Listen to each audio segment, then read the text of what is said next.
যাই তার সাথে আমি নিম্বরের ওখানে যাই। নিম্বরের সাথে আমার ভালো একটা সম্পর্ক হয়ে যায়। নিম্বরের বাড়িতে যাই, নিম্বরের সাথে আমি সময় কাটাই, এনজয় করি, শারীরিক সম্পর্ক করি। তো হুট করে একদিন আমার স্বামী আস্তে আস্তে যখন ঠিক হয়ে যাচ্ছে, তখন নিম্বরে বলে উঠলো, কি ব্যাপার, তুমি তোমার লাভের টাকা দিতে বলছি, তুমি তো এখনো লাভের টাকা দিয়ে আসো নাই। আমার স্বামীর সামনে যখন বললো, তখন আমি বললাম, কিসের জন্য আপনার লাভের টাকা দিব? তো আপনি আমার কাছে তো কোনো টাকা পান না। তখন বলতেছে, কি বলো, তুমি আমার কাছে 10,000 টাকা নিয়েছো লাভের উপর। আমি বলছি যে, কই, আমি আপনার কাছ থেকে কোনো টাকা নিই নাই। আর আপনার কাছ থেকে আমি যে টাকা নিয়েছিলাম, সে টাকা তো আমি প্রত্যেক মাসে আপনার টাকাটা আমি শোধ করে দিছি। আমি তো আপনার আসল টাকা দিয়ে দিছি, আমি তো আপনার লাভের টাকা দিই নাই। তারপর দেখলাম যে আসলে ও যখন কথাটা ঘুরিয়ে দিল, তখন আমি কি করব, আমার তো কিছু করার ছিল না। কারণ আমার স্বামী যদি এটা নিয়ে জানাজানি হতো, তাহলে আমার স্বামী আমাকে বাড়িতে রাখতো না। আর সে তো আমাকে এটা বলছে যে তোমার লাভের টাকা আসল টাকা কোনোটাই দিতে হবে না, তুমি আমার সাথে সময় দাও। তাহলে আমি তার সাথে 2টা মাস সময় দিলাম। আমার নাম রোনা, আমি আসছি মানিকগঞ্জ থেকে আপনাদের আমার জীবনের কিছু গল্প বলার জন্য। আসলে আমার জীবনে কিছু কাহিনী হয়ে গেছে, যেটা আমি আপনাদের কাছে বলতে চাচ্ছি। এটা হচ্ছে, আমার স্বামী সে রিক্সা চালায় খায়, তার হঠাৎ করে একটা অ্যাক্সিডেন্ট হয়ে একটা পা প্রতিবন্ধী হয়ে গেছে, সে বিছানায়।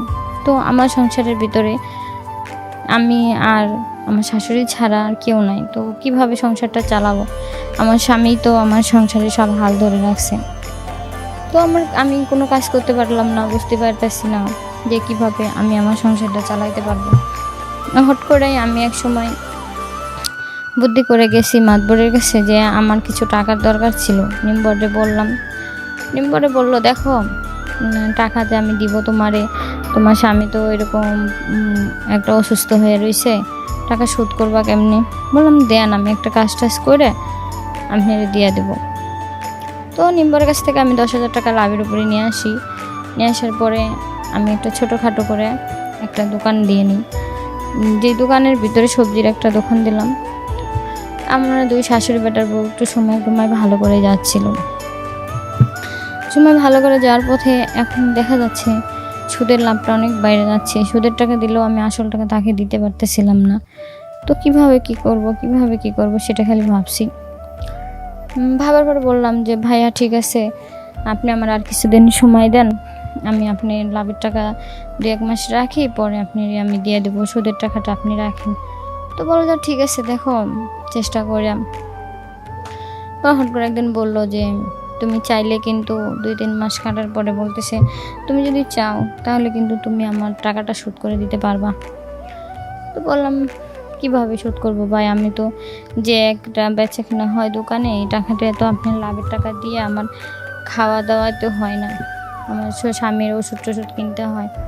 তখন বলছে, দেখো, তুমি যদি আমার চুপি 2-1 ঘন্টা সময় দাও, তাহলে তোমার টাকাটাও লাভের টাকা দিতে হচ্ছে না, তুমি আসল টাকা মাঝে মাঝে দিও, আমি মাঝে মাঝে তোমার কিছু বাজার টাজার করে দেবো। তো ভাবলাম যে আসলে আমার স্বামীটাও প্রতিবন্ধী হয়ে গেছে, অসুস্থ, প্যারালাইসিস। তো সেও তো আমার মনের একটা জ্বালা আকাঙ্ক্ষা মেটাইতে পারতেছিল না। ভাবলাম যে এদিক দিয়ে যদি সময়টা লাভের টাকাটাও কাইটে যায়, তাহলে বিপদের সময় কিছুটা আগাবো। তো এভাবেই আমি তার সাথে সময় দিতেছিলাম, যে আস্তে আস্তে ধীরে ধীরে সময়টা দিলাম।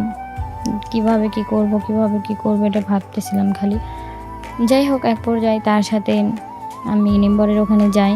নিম্বরের সাথে আমার ভালো একটা সম্পর্ক হয়ে যায়। নিম্বরের বাড়িতে যাই, নিম্বরের সাথে আমি সময় কাটাই, এনজয় করি, শারীরিক সম্পর্ক করি।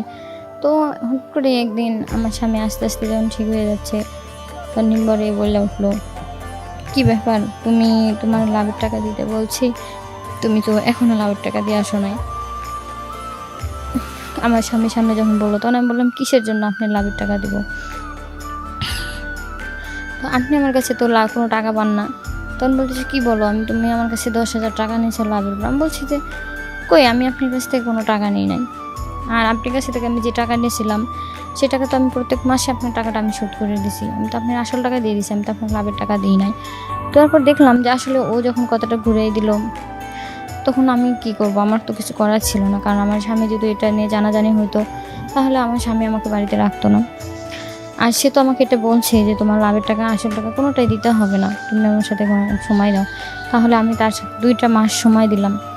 তো তাহলে আমি কিভাবে তাকে কী জন্য সময় দিছি? তারপরে নিম্বর সাথে আমার অনেক কথা কাটাকাটি হলো। নিম্বর বলতেছে, হট করে বললো, যখন বলা লাগে তখন আমি বললাম যে দেখেন, আপনি যদি কোনো কথা বলতে চান ঠিক আছে বলেন, আমিও বলতে চাই, আমার কাছেও সে একটু কিছু বলার দরকার। তো তারপর আর কিছু বললো না। সে যখন চলে গেলো পরে আমি আমার স্বামীকে বললাম, দেখো তুমি যখন আস্তে আস্তে সুস্থ হয়ে যাচ্ছ তখন তো এই দোকানটাই তুমি করতে পারো, তোমার আর গাড়ি চালাইতে হবে না, যেহেতু তুমি অসুস্থ হয়ে গেছিলে, অ্যাক্সিডেন্ট করলাম। তখন বলতেছে যে তুমি আসলে নিম্বর তোমার কি বলছে সেটা তো তুমি আমারে বললা না।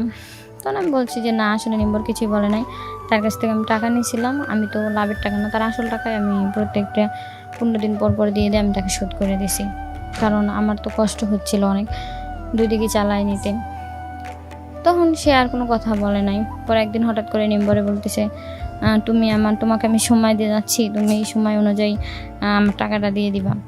আমি বললাম যে আপনি আমার সাথে যে কাজটা করছেন সেটার পরিমাণে আপনি আমার টাকাটা শোধ করে দেওয়ার কথা ছিল, যেহেতু দেন নাই তাহলে আপনি আমার সেই অনুযায়ী 2 মাস আপনি আমার যতবার কাজ করছেন সেটার অনুসারী করে আপনি আমাকে টাকা দিবেন, প্রত্যেকটা কাজে আমাকে 1000 করে টাকা দিবেন। পরে সে তো অবাক কাণ্ড হয়ে গেছে। তখন সে বলতেছে, তুমি এনজয় করছো, আমিও করছি, কেন এর মধ্যে এরকম করতেছো? বললাম যে দেখেন, এনজয় করার সাবজেক্টটা একটা, আর নিজেদের কাছে নিজেদের মতো করে চলার সাবজেক্ট হচ্ছে একটা। তো আপনি যদি এরকম করে আমার সাথে কথা বলেন সেক্ষেত্রে আমি কিন্তু আপনারও বলবো, কারণ আপনি এনজয় করছেন, আমি আপনার সাথে করতে চাইনি। আমি বিপদে পড়ে গেছি, আপনি আমার হেল্প করতে চাইছেন, হেল্পের মানে আপনি আমার সাথে শারীরিক সম্পর্ক করছেন, টাকা পয়সা নিয়ে অনেক কিছু করছেন, এনজয় করছেন, কিন্তু এতটুকু এনজয় করলেই কি আর এনজয় করা যায় বলেন? সেটা তো নিজের একটা ভাবতে হবে। তখন বলছে যে ঠিক আছে, আমি এরকম কোনো কাজ করব না যে নিজের একটা পছন্দ।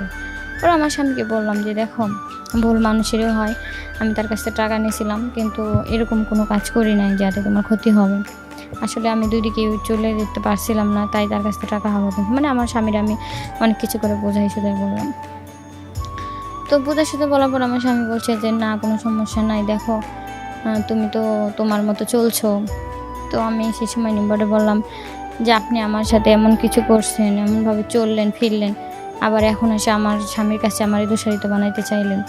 আপনি তো এনজয় করছেন আর আমি তো আপনার টাকাটা শোধ করছি, এতটুকু আর কি, যতটুকু মনে হয়েছে। কিন্তু আসলে কারো সহযোগিতার সুযোগ নিয়ে কারোর সাথে এরকম করাটা ঠিক নয়, কারণ কারোর সাথে খারাপ করতে গেলে নিজের খারাপটা আগে হওয়ার চেষ্টা হয়। এটার জন্য যে যেখানে করার চেষ্টা করেন, যদি হেল্প করতে না পারেন কারো ক্ষতি করার চেষ্টা করেন না, কারণ ক্ষতিটাও অনেক বড় একটা সমস্যা হয়ে দাঁড়ায়। আর